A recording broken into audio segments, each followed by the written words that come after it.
So the framers of the Constitution have now solved these three controversies. First is the system of government. We have a federal system. The second, this compromise over representation, and we solve that. The solution is that the House of Representatives will be directly elected by the people, representing the population of the state. So larger states have more representatives. The Senate will be the state's representatives, and in fact, the states select their representatives in the Senate all the way up until the 20th century.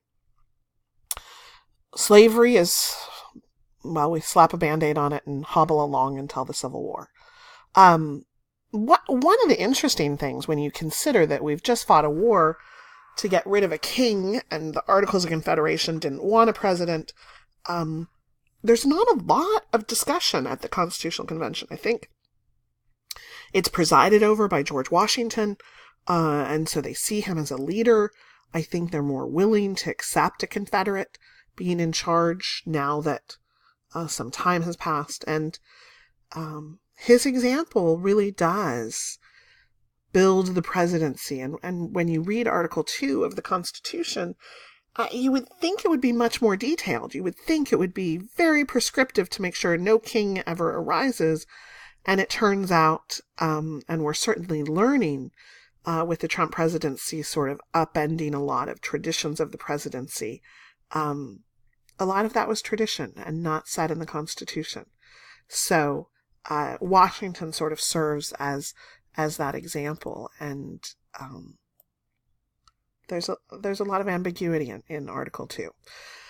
So, September of 1787, and what do they end up with? We have 7 articles of the Constitution, and we start with the Articles of Confederation. So we start with the legislative branch because that was the only thing that existed under the first Constitution. So we start with the legislative branch, and we, as I just mentioned, create a president. So we have George Washington in Article 2. Article 3 is the judicial branch. We're going to have a court system, the Supreme Court. Again, Article 3 is fairly vague. It doesn't even have judicial review, which is desperately needed, and we add it later. But Article 3 really sets out a lot of the prescription of what the court system will be like to the legislative branch. Article 4 is how the states are going to deal with one another, what they have to do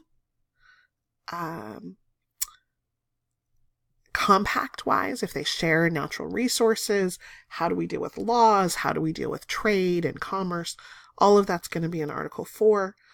Article 5, reflecting on how difficult it was to revise the Articles of Confederation. Article 5 says it's a lot easier. You need 2/3 of the House and Senate, and then 3/4 of the states, and you can amend the Constitution. So significantly easier than unanimous consent. Article 6, I sort of call the potpourri category, like Jeopardy. There's a lot just shoved in here that doesn't particularly go. But there are 3 things I want to emphasize. The Supremacy Clause, the assumption of the debt, and the fact that there's no religion test. So the Supremacy Clause, to begin with, says just that. The Constitution and the laws of Congress are the supreme law of the land. That's what makes it a federal system. If instead Article 6 said the states are in charge, and whenever there's a conflict between the central government and the states win, well, you'd be defining a confederacy. So you need the federal government, you need the national government to have a little bit more power than the states so that they are the supreme government. When there's a debate or a fight between California and the United States government, most of the time the United States wins. Not always. Occasionally the courts will decide otherwise, that the Congress didn't have the right to set that rule, and the United States will lose. But that's not terribly often. There's certainly some debates between what state law is and what federal law is. We'll talk about those in federalism. But the Supremacy Clause basically sets that rule out. Assumption of the debt. This is great. I love this part. So in the Constitution, we basically say any state that wants to join this new country we'll pay off your debt. We'll assume the debt. So that's a good deal for all of these states that have massive debt. Rhode Island and Massachusetts and all the other states that still haven't really paid for the revolution. So that's a little carrot to say, join us and we'll give you something nice. The last part of Article 6 I want to talk about is the fact that there's no religion test. That means that you do not have to be a member in good standing of a church. As you do still today in England, have to, Prime Minister Tony Blair a few years back, he was a member of the Church of England for decades during his political career. And then when he retired, said, and now I'm Catholic because my family's always been Catholic and my wife has been raising our children Catholic, and I couldn't be Catholic while I was Prime Minister because there's a rule and a religion test and I would have lost it.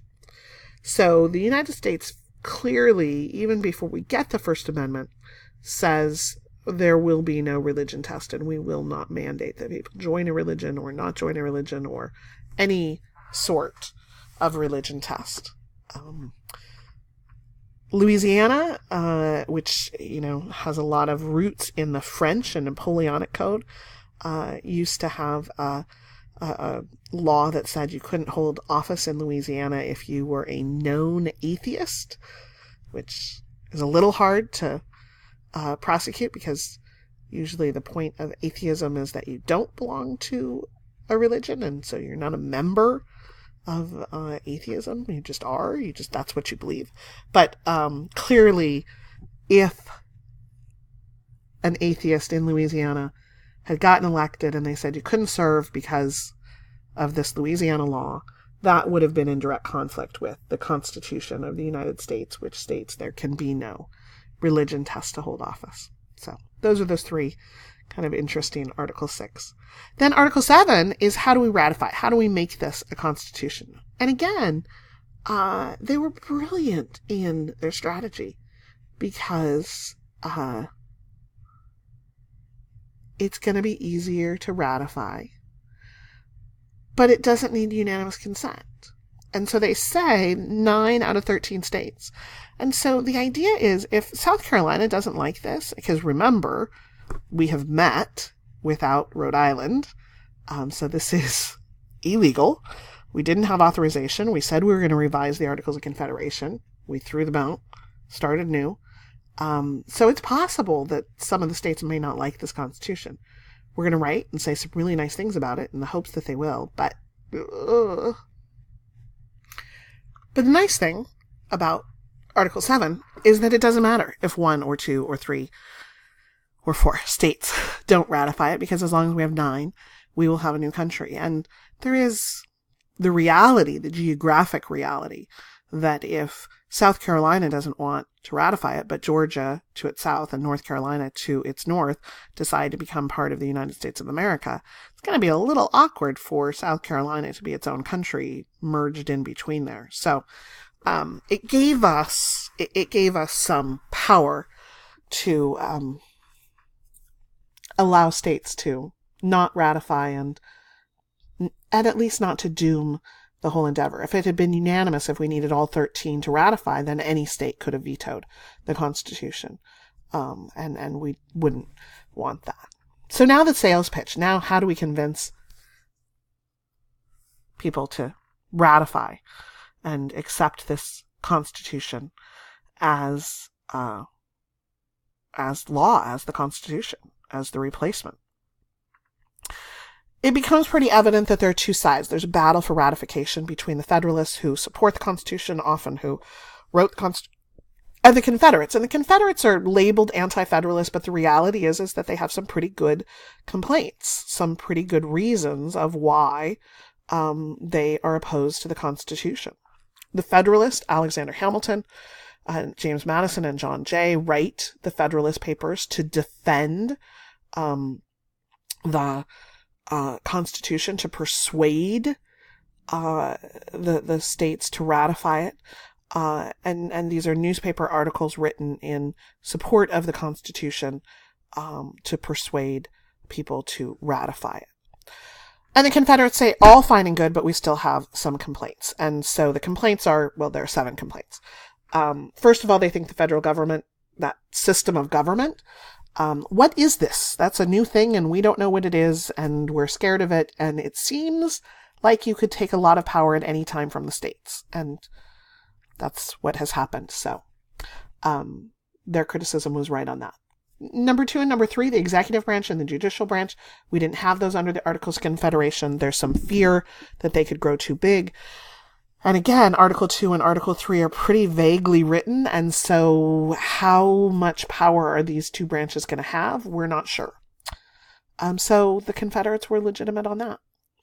Number 4, the power to tax. Suddenly Congress has the power to tax and spend, and that's scary, and the Confederates are opposed to that. Number 5 is sort of interesting, the House of Representatives. Their complaint is that how can one person, one representative, possibly represent 30,000 people? And I imagine the Confederates, if they could come to present day, would be shocked and horrified that our congressmen are now representing almost 1 million people in a district. So another accurate criticism. The 6th and 7th are what we actually end up changing. And so the 6th is the state militias, and the 7th is the Bill of Rights. And the Confederates rightfully point out that nowhere in these 7 articles is there any discussion of a Bill of Rights, any discussion of guarantees that the government will not infringe on our rights. It's all about the powers of the Congress, of the executive branch, of the judicial branch. It's nothing about what the powers are reserved for the people. And so that's legitimate as well, as is the question of the state militias. So in Article 1, Section 8, there's a whole section where the powers of Congress are laid out. And one of them is that we will establish a standing army and a navy. But nowhere does it say if the states can or can't have their militia. And so in every other instance, Congress shall, print currency, and Article 1, Section 10, powers taken away from the states. The states can't print their own currency. The Congress shall enter into treaties. Article 1, Section 10 says the states can no longer enter into treaties. So there's an inconsistency here where we know the national government is going to have a military, but we don't know if there's going to be a state militia. And so the Confederates are basically asking for written proof that they can have state militias, which, of course, nobody wants to take away their right for a state militia, because you can't get the military down from Pennsylvania to Georgia quickly. And so we want the states to defend themselves. But